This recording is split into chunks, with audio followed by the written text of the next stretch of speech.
England में औद्योगिक क्रांति प्रारंभ होने के विभिन्न कारणों में कुछ अन्य कारण भी थे, जिनमें लोहा और कोयला उत्पादन में वृद्धि।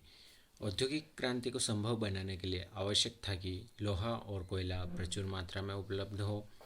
लोहे से किसी कारखाने की मशीन बनाई जा सकती थी तथा कोयले से ऊर्जा प्राप्त की जा सकती थी।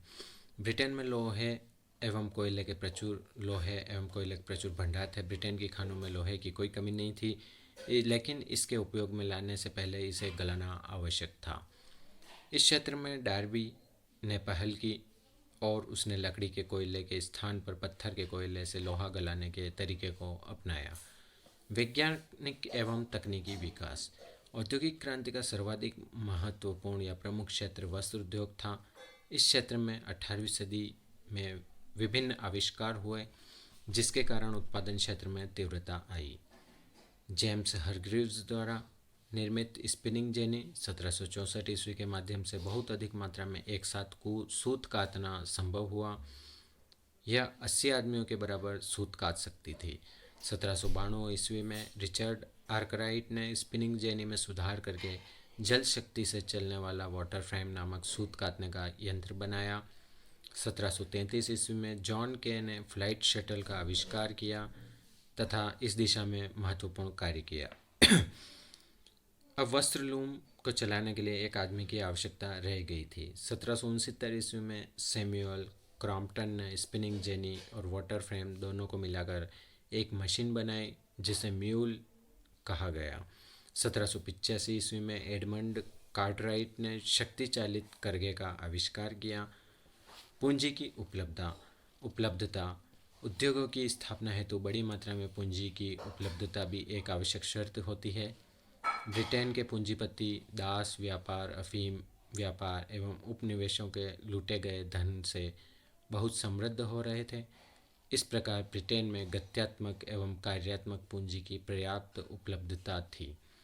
वस्तुओं की मांग में विस्तार, जनसंख्या में वृद्धि, प्रति व्यक्ति आय में वृद्धि एवं इसे खर्च करने की तत्परता से विदेशी बाजार में मांग का विस्तार हुआ। इस समय अंग्रेजों ने भारत और वेस्ट इंडीज में अपना साम्राज्य विस्तारित किया तथा अमेरिका और अफ्रीका के साथ व्यापार विकसित किया। परिणाम स्वरूप राष्ट्रीय बाजार की तुलना में अंतर्राष्ट्रीय बाजार का विस्तार अधिक तेजी से हुआ। 18वीं सदी में ब्रिटेन ने अनेक युद्धों में सक्रिय भाग लिया, जिसमें कच्चे लोहे एवं अन्य युद्ध सामग्री की मांग बढ़ी। वैचारिक कारण। औद्योगिक क्रांति को ब्रिटेन में एडम स्मिथ के विचारों से भी काफ़ी प्रोत्साहन मिला। उन्होंने अपनी पुस्तक द वेल्थ ऑफ नेशंस में जिस तरह से अहस्तक्षेप की नीति का प्रतिपादन किया, उसके कारण भी औद्योगिकीकरण के तत्वों को प्रोत्साहन मिला। एडम स्मिथ के विचारों को व्यापक स्तर पर वैचारिक समर्थन मिला। इसी कारण एडम स्मिथ को आधुनिक अर्थशास्त्र का जनक भी कहा जाता है। औद्योगिक क्रांति का प्रारंभ इंग्लैंड में ही क्यों हुआ, इसके भी कुछ महत्वपूर्ण कारण थे।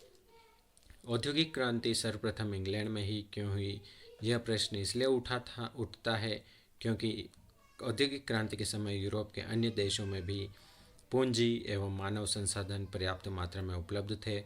हॉलैंड जैसा देश जो भौगोलिक खोजों एवं व्यापार वाणिज्य में अग्रणी था, फिर भी वहाँ औद्योगिक क्रांति की शुरुआत नहीं हुई थी। इसके कुछ महत्वपूर्ण कारण थे। वे इस प्रकार से थे। अनुकूल राजनीतिक वातावरण। यूरोप के अन्य देशों की तुलना में इंग्लैंड का राजनीतिक वातावरण औद्योगिक क्रांति के अनुकूल था। ब्रिटेन में राजनीतिक उथल पुथल के स्थान पर राजनीतिक स्थायित्व था। 1688 ईस्वी की शानदार क्रांति के बाद ब्रिटेन में संसदीय प्रजातंत्र मजबूती के साथ स्थापित हुआ था। इसके अलावा कुछ भौगोलिक कारण भी थे। इंग्लैंड की अनुकूल भौगोलिक अवस्थिति औद्योगिक क्रांति में सहायक सिद्ध हुई थी। इंग्लैंड चारों तरफ समुद्र से घिरा देश था, जिसमें वहाँ बंदरगाहों के विकास में आसानी हुई। फलतः व्यापारिक आवागमन में भी सुविधा हुई और परिवहन की सस्ती और अच्छी सुविधाएं प्राप्त हुई। इसके अतिरिक्त आंतरिक और विदेशी परिवहन को भी बढ़ावा मिला। अनुकूल परिवहन सुविधाएं औद्योगिक क्रांति का तीव्रतर प्रेरक तत्व बन गई थी। इंग्लैंड की नम जलवायु कपड़ा उद्योग के लिए बहुत ही अनुकूल थी। सुदृढ़ नौसैनिक शक्ति। समुद्री क्षेत्र से घिरे होने के कारण वहाँ एक शक्तिशाली जहाजरानी का विकास हुआ। इस शक्ति के बल पर इंग्लैंड ने अपना विशाल औपनिवेशिक साम्राज्य स्थापित करने में सफलता प्राप्त की। इस शक्ति के कारण ही युद्ध काल में भी इंग्लैंड के व्यापार पर प्रतिकूल प्रभाव नहीं पड़ा। इस प्रकार की स्थिति दूसरे देशों के पास उपलब्ध नहीं थी। प्राकृतिक संसाधनों की प्रचुरता। इंग्लैंड के पास कोयला एवं लोहे के विशाल भंडार थे और दोनों खनिज एक ही स्थान पर उपलब्ध थे। यह खनिज औद्योगिक विकास के लिए आधारभूत तत्व के रूप में होते हैं। इन दोनों खनिजों की उपलब्धता ने इंग्लैंड में औद्योगिक क्रांति को तीव्रता प्रदान की। नए यंत्रों एवं उपकरणों के आविष्कार आवश्यक आविष्कार की जननी है। इस सिद्धांत के अनुसार मानव श्रम के महत्तम उपयोग के लिए यंत्रों की खोज शुरू हुई। कृषि, परिवहन, लौह शक्ति और संचार के क्षेत्र में नए नए यंत्रों के आविष्कार हुए, जिन्होंने औद्योगिक क्रांति को एक नया आयाम दिया। कृषि क्रांति। इंग्लैंड में औद्योगिक क्रांति से पूर्व 16वीं एवं 17वीं शताब्दी में कृषि क्षेत्र में व्यापक एवं तकनीकी परिवर्तन हुए। इसके अंतर्गत बड़े बड़े फार्म स्थापित हुए, नवीन कृषि यंत्रों एवं विधियों का उपयोग हुआ।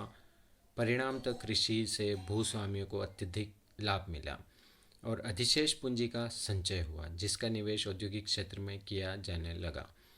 जनसंख्या वृद्धि। वर्ष 1740 के दशक में इंग्लैंड की जनसंख्या में तीव्र वृद्धि हुई।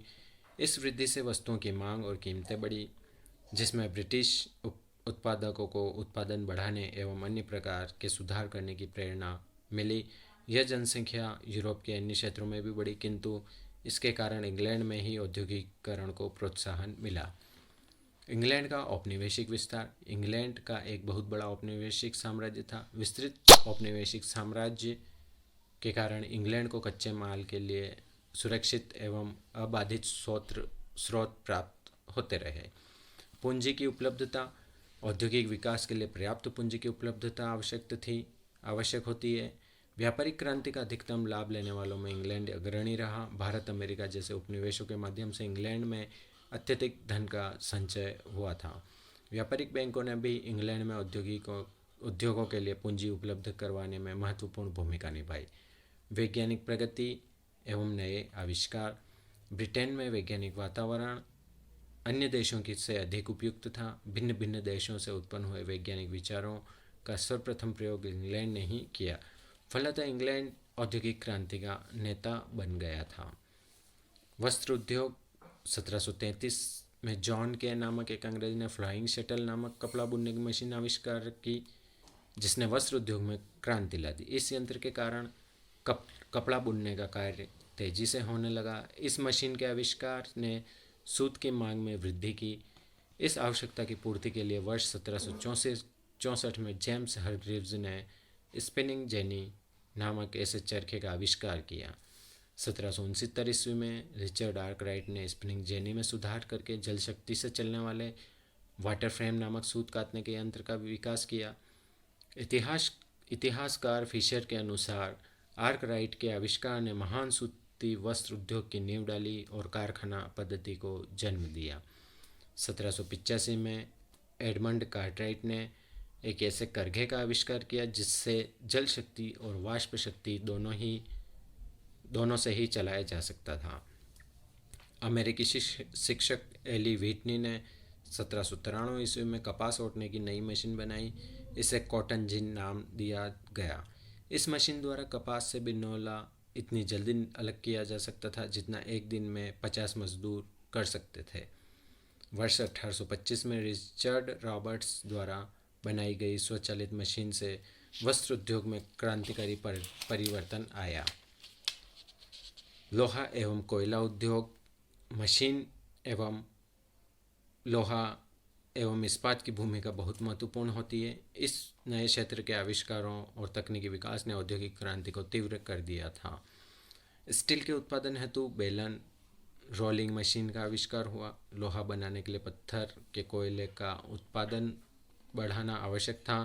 1815 ईस्वी में हम्फ्रे डेवी ने सेफ्टी लैंप का आविष्कार किया, जिससे कारखानों में काम करने वाले मजदूरों का जीवन और सुरक्षित हो गया। फलतः कोयले के उत्पादन में भी वृद्धि हुई। परिवहन क्षेत्र में नवीन आविष्कार हुए। 18वीं सदी के अंत में सड़क निर्माण के क्षेत्र में अच्छी प्रगति हुई। इस क्षेत्र में स्कॉटलैंड में के एक अभियंता जॉन लूडन मैकडम ने सड़क निर्माण में पत्थर, कंकड़ और तारकोल के मिश्रण से सड़क निर्माण की नई विधि का आविष्कार किया।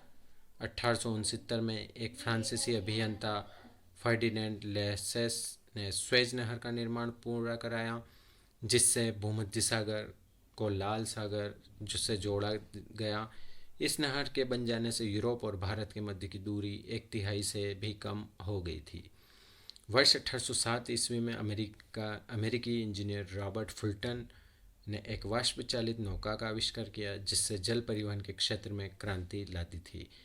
लोहे की पटरियों पर चलने वाले वाष्प चालित इंजन का आविष्कार न केवल औद्योगिक क्रांति का परिणाम था, बल्कि इसके आविष्कार ने औद्योगिक क्रांति को तीव्र गति भी प्रदान की। वाष्प इंजन का आविष्कार वर्ष 1769 ईस्वी में जेम्स वॉट कर चुके थे, जिसका प्रयोग कपड़ा उद्योग में बुनाई मशीनों के संचालन, खदानों से पानी निकालने आदि में किया जा रहा था। 1814 ईस्वी में जॉर्ज स्टीफेंसन ने रेल के वाष्प इंजन का विकसित रूप तैयार किया और 1830 ईस्वी में मैनचेस्टर से लिवरपूल शहर के बीच प्रथम रेलगाड़ी का संचालन आरंभ हुआ। संचार व्यवस्था में परिवर्तन।